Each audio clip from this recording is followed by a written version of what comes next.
ദൈവനാമത്തിന് മഹത്വമുണ്ടാകട്ടെ. Streams of ലൈഫിൻ്റെ പ്രഭാത ചിന്തയിലേക്ക് എല്ലാ പ്രിയപ്പെട്ടവരെയും സന്തോഷത്തോടെ സ്വാഗതം ചെയ്യുന്നു. ഇന്നത്തെ നമ്മുടെ ചിന്തയ്ക്കായി ലഭിച്ചിരിക്കുന്ന വേദഭാഗം 90-ാം സങ്കീർത്തനം 12-ാം വാക്യം. ഞങ്ങൾ ജ്ഞാനമുള്ള ഒരു ഹൃദയം പ്രാപിക്കത്തക്കവണ്ണം ഞങ്ങളുടെ നാളുകളെ എണ്ണുവാൻ ഞങ്ങളെ ഉപദേശിക്കണമേ. ഒരിക്കൽ ഒരു കുട്ടിക്ക് അവൻ്റെ പിതാവ് ഒരു കിലുക്കാമ്പെട്ടി വാങ്ങിക്കൊടുത്തു. അവനത് കിലുക്കി ശബ്ദമുണ്ടാക്കിക്കൊണ്ടിരുന്നു. ശബ്ദം അരോചകമായപ്പോൾ അവൻ്റെ അമ്മ അതെടുത്ത് പെട്ടിയിൽ വെച്ച് പൂട്ടി.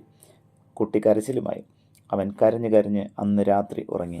നേരം വെളുത്തപ്പോൾ വീണ്ടും കരയാൻ തുടങ്ങി. സഹികെട്ട അമ്മ കിലുക്കാമ്പെട്ടി എടുത്ത് അവന് കൊടുത്തിട്ട് പറഞ്ഞു, മോൻ കിലുക്കിക്കൂ. കിലുക്കാമ്പെട്ടി കിട്ടിയിട്ടും അവൻ കരച്ചിൽ നിർത്തിയില്ല. അമ്മ ദേഷ്യത്തോടെ ചോദിച്ചു, നീ എന്താ ഇനിയും കരയുന്നത്? കുട്ടി പറഞ്ഞു, എനിക്ക് ഇന്നലെ കിലുക്കണം. അങ്ങനെ പറഞ്ഞാൽ പറ്റുമോ? ഇന്നലെ കഴിഞ്ഞു പോയില്ലേ? അമ്മ കുട്ടിയെ സാന്ത്വനപ്പെടുത്താനായി ശ്രമിച്ചു. ഇന്നത്തെ സമയം നമുക്ക് നാളെ കിട്ടുകയില്ല. Time and tide wait for no man. അതിനാൽ ഇന്ന് ചെയ്യാനുള്ളത് ഇന്ന് തന്നെ ചെയ്യുക. ചിലർ ഇന്ന് ചെയ്യേണ്ടത് നാളേക്ക് നീട്ടിവെക്കും, നാളെ ചെയ്യാനുള്ളത് മറ്റേനാളേക്കും. അങ്ങനെ ചെയ്യാനുള്ളത് കൃത്യസമയത്ത് ചെയ്യുന്നതിന് വീഴ്ച വരുത്തുന്നു. സമയം ആരെയും കാത്തു നിൽക്കാതെ അനുസ്യൂതം സഞ്ചരിക്കുന്ന ഒരു യാത്രക്കാരനാണ്. സമയത്തെ നാം ശരിയായി ഉപയോഗപ്പെടുത്തുന്നില്ല എങ്കിൽ അത് നമ്മെ വിട്ട് കടന്നുപോകും. നിമിഷങ്ങൾ നിസാരമാണെന്ന് കരുതി അതിനെ ഗൗനിക്കാത്തവരുണ്ട്. പല നിമിഷങ്ങൾ കൂടുമ്പോഴാണ് മണിക്കൂർ ഉണ്ടാകുന്നത്, പല മണിക്കൂർ കൂടുമ്പോൾ ദിവസങ്ങളും. അതിനാൽ ഒരു നിമിഷം പോലും വൃഥ കളയരുത്. മഹാനായ ലെവാദർ ഒരിക്കൽ ഇങ്ങനെ പ്രസ്താവിച്ചു, ദൈവത്തെ ബഹുമാനിക്കുന്നത് പോലെ സമയത്തെയും ബഹുമാനിക്കുക എന്നതാണ് ധാർമ്മിക ശാസ്ത്രത്തിലെ ഏറ്റവും ഉന്നത നിയമം. ജീവിതത്തെ വിലമതിക്കുകയും സ്നേഹിക്കുകയും ചെയ്യുന്നവൻ സമയം വൃഥാ കളയുകയില്ല. ഒരുവൻ്റെ ജീവിതം അനേകം നിമിഷങ്ങളുടെ ആകത്തുകയാണ്. ജീവിതത്തിന് ഉപകരിക്കുന്ന പല കാര്യങ്ങളും ഓരോ സമയത്ത് പഠിക്കുകയും പരിശീലിക്കുകയും ചെയ്യുക ആവശ്യമാണ്. സമയം നഷ്ടപ്പെടുത്തുന്നവൻ ആത്മഹത്യ ചെയ്യുന്നു എന്ന് ഫ്രെഡ് ബെക്കിൻ്റെ പ്രസ്താവന നിഷേധിക്കാനാവില്ല. 3 പേർ ഒരു മരുഭൂമിയിലൂടെ യാത്ര ചെയ്യുകയായിരുന്നു. ഇരുളടഞ്ഞ സ്ഥലത്തെത്തിയപ്പോൾ അവർ ഒരു അശരീരി കേട്ടു. നിങ്ങൾ കഴിയുന്നിടത്തോളം കല്ലുകൾ ശേഖരിക്കുക, എന്നിട്ട് അവയുമായി നടക്കുക. നിങ്ങൾ ശേഖരിച്ചതിനെ നോക്കരുത്, പിന്നീട് തക്ക സമയത്താൽ ഞാൻ പറയും പോലെ ചെയ്യുക. അവർ അതനുസരിച്ച് കല്ലുകൾ ശേഖരിച്ച് യാത്ര തുടർന്നു. കുറേ ദൂരം ചെന്നപ്പോൾ വീണ്ടും അശരീരി, നിങ്ങൾ ശേഖരിച്ചവയെ നോക്കുക.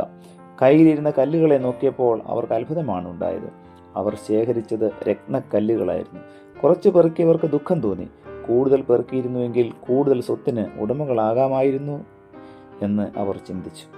സമയത്തെയും അവസരത്തെയും നാം ശരിയായി ഉപയോഗിച്ച് കഴിയുന്നിടത്തോളം ഫലമെടുക്കാൻ സാധിക്കണം. സ്വയം വളർന്നുകൊണ്ടും അന്യരെ വളർത്തിക്കൊണ്ടും സമയം ശരിയായി വിനിയോഗിക്കണം. അപ്പോൾ നമ്മുടെയും മറ്റുള്ളവരുടെയും ജീവിതത്തിൽ സന്തോഷത്തിൻ്റെ പുഷ്പങ്ങൾ വിടരും. പ്രസിഡന്റ് കെന്നഡിയുടെ ഭരണകാലത്ത് അമേരിക്കൻ സ്റ്റേറ്റ് സെക്രട്ടറി പദം അലങ്കരിച്ചിരുന്നതായ ഡിൻഡസ്റ്റ് 12-ാമത്തെ വയസ്സുവരെ പത്രങ്ങൾ വിറ്റ് നടന്നിരുന്ന ഒരു അനാഥ ബാലനായിരുന്നു. എന്നാൽ ഒരു നിമിഷം കളയാതെയുള്ള പരിശ്രമം മൂലം ഡിൻഡസ്റ്റ് ഉയർന്നു. അമേരിക്കൻ സ്റ്റേറ്റ് സെക്രട്ടറി പദത്തിലേക്ക് തിരഞ്ഞെടുത്തതിന് ശേഷം പത്രപ്രതിനിധികൾ അദ്ദേഹത്തോട് ചോദിച്ചു, അങ്ങയുടെ അത്ഭുതകരമായ ജീവിത വിജയത്തിൻ്റെ രഹസ്യം എന്താണ്? നിരന്തരമായ പ്രാർത്ഥനയും പ്രവർത്തനവും. നിരന്തരമായി അധ്വാനിക്കുന്നവന് വിജയം ലഭിക്കുന്നു. അലസൻ എല്ലാറ്റിലും പരാജയപ്പെടുന്നു. അതിനാൽ സമയമെന്ന നിധിയെ നമുക്കും ശരിയായി വിനിയോഗിക്കാം.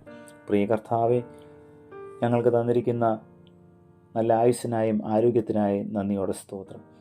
അങ്ങ് ഞങ്ങൾക്ക് നൽകിയിരിക്കുന്ന ജീവിത കാലയളവിൻ്റെ ദൈർഘ്യം, അതിൻ്റെ മഹത്വം മനസ്സിലാക്കിക്കൊണ്ട് സമയം തക്കത്തിൽ ഉപയോഗിക്കുവാൻ തക്കവണ്ണം ഞങ്ങളെ അവിടുന്ന് സഹായിക്കണമേ. ഞങ്ങളുടെ ജീവിതം ഏറ്റവും ഭംഗിയായി പൂർത്തീകരിപ്പാനും കർത്താവിൻ്റെ വരവിന് വേണ്ടി ഞങ്ങൾക്ക് ഒരുങ്ങുവാനും അവിടുന്ന് സഹായിക്കണമേ. പുത്രൻ്റെ നാമത്തിൽ പ്രാർത്ഥന കേൾക്കണം പിതാവേ. ആമേൻ.